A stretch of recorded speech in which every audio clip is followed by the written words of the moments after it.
My name's Jennifer Hayes. I'm 35, an interior designer who carved out my own path here in Tulsa, Oklahoma. It was a Tuesday night when my phone buzzed with a message from my mom that froze me in place. Don't call or come over.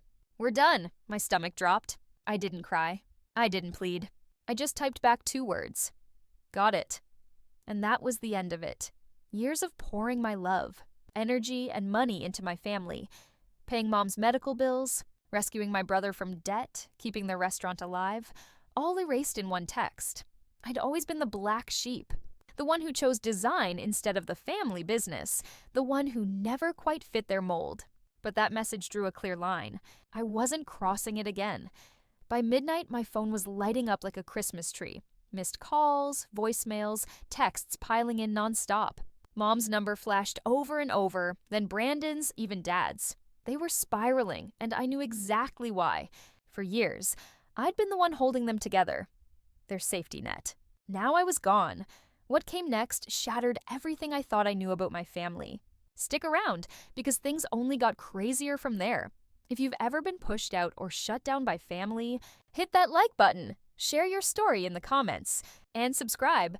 You'll want to hear how this all unfolds. Growing up in Tulsa, we looked like the picture of the American dream. Dad ran a chain of restaurants, the local legend who turned one small diner into a booming business. Mom gave up her banking career to be by his side, managing the home and smoothing over his temper when it flared. My younger brother, Brandon, was the golden boy, 4 years my junior and the heir apparent to Dad's empire. And me? I was Jennifer Hayes, the odd one out who dreamed in color palettes and floor plans, not menus and profit margins. Dad made his expectations crystal clear early on. The restaurants are our future, he'd declare at dinner, his tone leaving no room for debate. You'll learn the business, Jennifer, but I never wanted that life. The smell of fryer grease, the long hours, the endless bookkeeping. I wanted to design spaces that made people feel something. By high school, I was sketching layouts and color schemes in my notebooks, imagining homes and offices filled with life and light. When I told Dad I wanted to study interior design, he laughed. Not kindly. That's a hobby, not a career, he snapped. His words sharp enough to sting. Mom stayed silent, eyes darting away, already choosing her side. At 17, I sent my application to a top art school in Chicago. When the acceptance letter arrived, I was ecstatic. Until Dad found out. If you're not joining the restaurants, you're on your own, he said, arms folded tight. No tuition. No help. Mom just nodded, quiet but complicit. Brandon, 13 and smug, looked at me like he'd just claimed victory. From that moment on, I was the outsider in my own home, their golden boy glowing brighter as the gap between us widened. I worked my way through college, juggling, waitressing, and tutoring to fill the gaps scholarships couldn't. Late nights, double shifts, exhaustion, all of it just to survive. Dad never asked how I managed. Mom's rare, "I'm proud of you," felt empty when she'd turn around and gush over Brandon's half-hearted efforts at the restaurant. He could do no wrong, even when he messed up. I'll never forget that Christmas. I came home from college. Brandon forgot to lock up one of the restaurants, and the place was robbed, costing thousands. Dad brushed it off with, "He's learning." Meanwhile, I got lectured for skipping a family dinner to finish a design project. That was how it always went. Dad's world revolved around Brandon, the son destined to inherit it all, no matter how little he cared. Mom always mirrored Dad, her affection reserved for him alone. I tried to stay close, calling her on weekends, sharing my sketches, hoping for warmth. But her replies were brief, distracted. "Brandon's helping at the restaurant," she'd say, like it was something to brag about. I wanted to shout, "What about me?" But I bit it back, convincing myself that one day they'd notice my worth. By the time I graduated, the distance between us was undeniable. I'd carved out a name in Tulsa, designing boutique hotels and high-end homes. Yet at every family gathering, the conversation circled back to the restaurants. "When are you joining us?" Dad would ask, as if my career didn't count. Brandon would laugh about my fancy drawings, and Mom would smile, never once standing up for me. Their favoritism wasn't imagined. It was a wall. And I was on the outside. Looking back, those years laid the groundwork for everything that came next. I kept trying to earn my place, to prove I belonged. But the harder I pushed, the clearer it became. They'd already chosen Brandon. I was the afterthought, the backup plan no one wanted. After art school, I poured myself into building my design career. Chicago had taught me to think on a grand scale, to see spaces as stories, not just rooms. When I moved back to Tulsa, I started small, transforming tiny cafes into welcoming escapes. My big break came at 27 when a boutique hotel chain hired me to redesign their lobbies across Oklahoma. Clean lines, cozy textures, and understated elegance became my signature. Soon, upscale restaurants and private clients followed, and my name, Jennifer Hayes, started appearing in design magazines. By 30, I was signing six-figure contracts and earning a reputation as Tulsa's go-to designer for luxury spaces. But at home, success meant nothing. 5 years ago, Mom fell gravely ill. The doctors didn't sugarcoat it. The treatments would cost tens of thousands. Dad's restaurants were already struggling, and insurance barely covered the basics. I didn't hesitate. I transferred money for hospital bills, specialists, medications, everything. "We'll pay you back," Dad said curtly, though I knew he wouldn't. Mom texted, "Thank you, Jennifer." That was all. No call, no emotion. It hurt. But I told myself it was about helping her, not earning their gratitude. Then came Brandon. My brother, still in his 20s, had tried to start a food truck business that failed within months. He racked up debts, maxed his cards, and couldn't keep up with his share of the restaurant expenses. One evening, Dad called, his tone all business.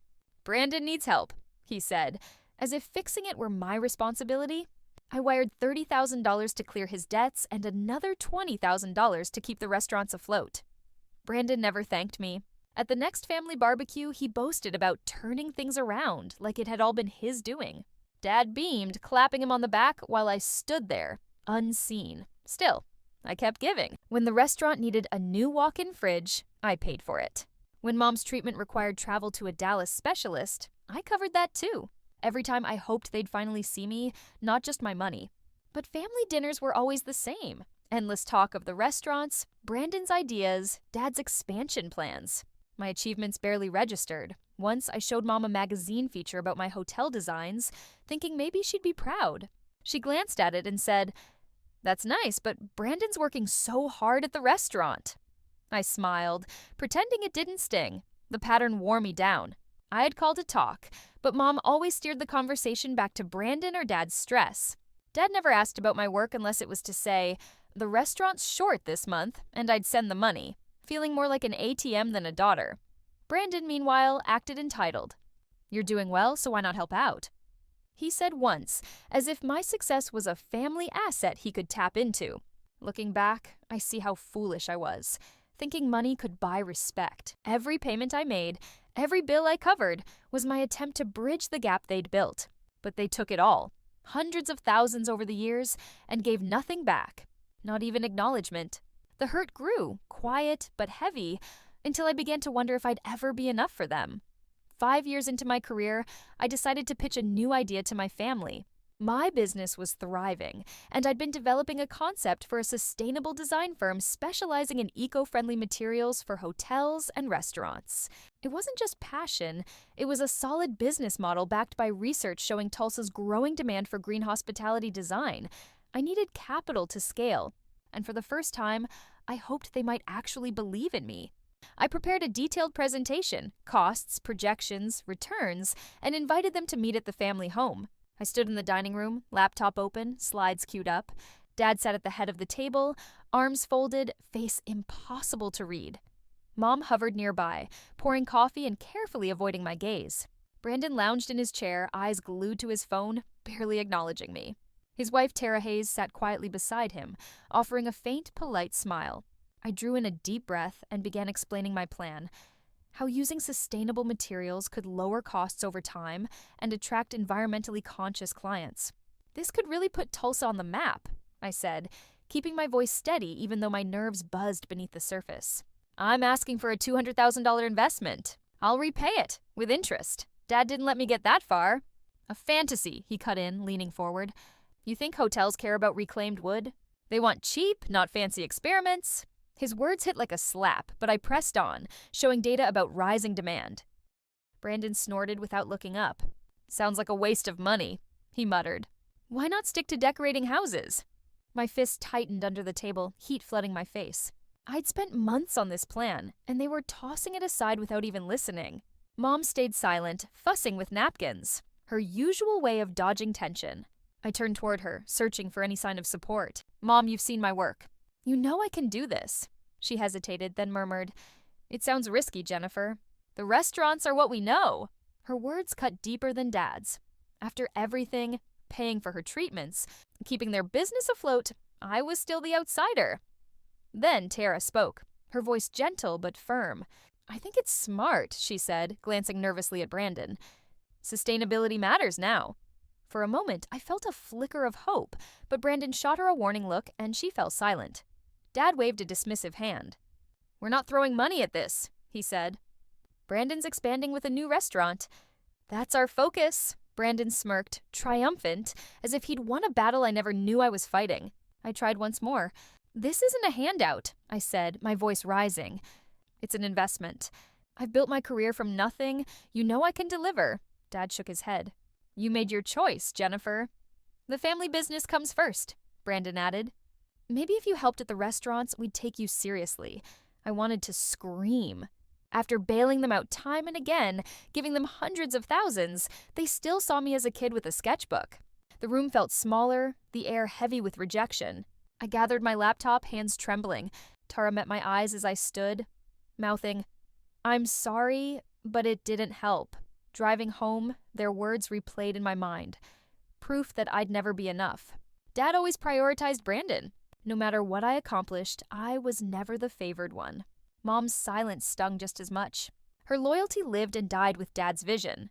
Even Tara, who'd glimpsed potential in my idea, couldn't stand against them.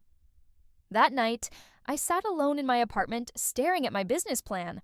I'd poured everything into it, just as I had into my family. But their refusal wasn't just about the money, it was about me. They didn't believe in me, and that hurt more than I could admit. I didn't realize it then, but that meeting marked the beginning of the end. One evening, after another family dinner, I overheard something I wasn't supposed to. The table had been cleared, and I'd gone into the kitchen for my jacket, ready to leave.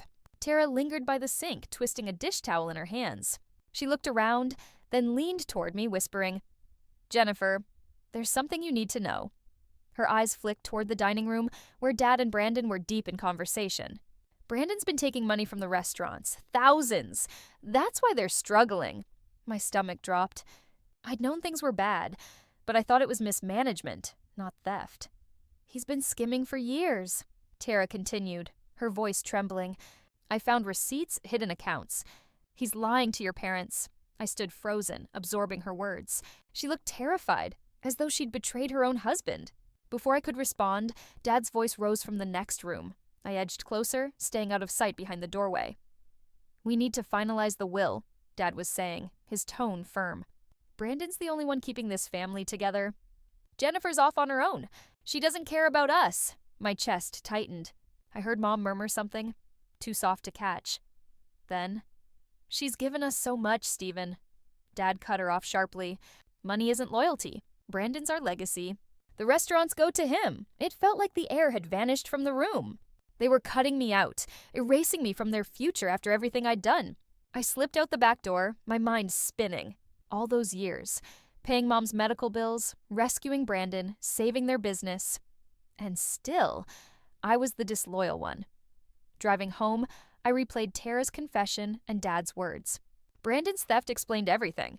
The missing funds, the late vendor payments, the debts I'd quietly covered. And yet they were choosing him, rewarding him. The betrayal seared through me, but I wasn't ready to confront them. Not yet. The next morning, my phone buzzed with a message from Mom. Don't call or come over. We're done. The words hit like a punch. My hands shook as I stared at the screen.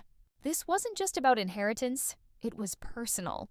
The woman I'd always been closest to was shutting me out. I typed back, got it, and hit send before I could hesitate. My finger hovered over the call button, but I stopped. No more chasing. No more begging. If they wanted me gone, I'd make it easy. I opened my banking app and canceled every recurring payment I'd set up for them. Mom's medical bills, Brandon's debts, the restaurant utilities. All of it. Over $300,000 and countless hours keeping them afloat. Gone. As the confirmation emails rolled in, I felt something shift inside me. Relief. Anger. Sadness. I wasn't just cutting off money. I was letting go of the hope that someday they'd finally see me. We'll take legal action if we have to.